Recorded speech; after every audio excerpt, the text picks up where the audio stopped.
This is the Kaba ePlex 5700 series, and what we're going to do is go through the process of enrolling cards in Learn Lock mode.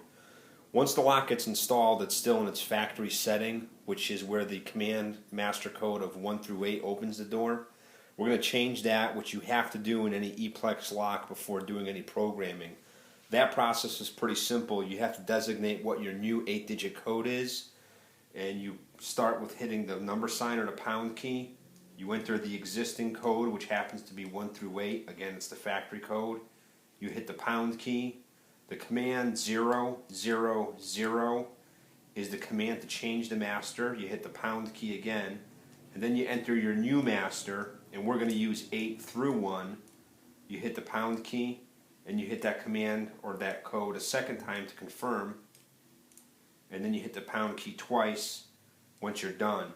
And to quickly verify, you can simply enter the new 8-digit master code, and you'll notice the lock does operate.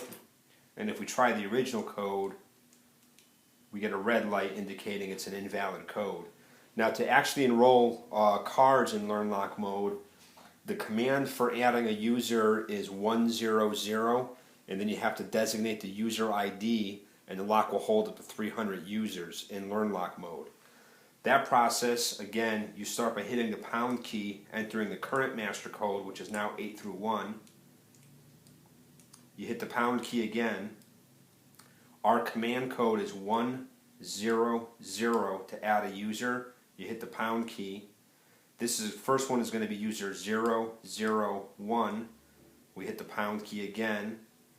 Take your user card, present it to the reader. It'll read and acknowledge. You hit the pound key. And if we're going to add another user, we simply go back to the same command, 100 pound. And the second user is going to be user 002 pound.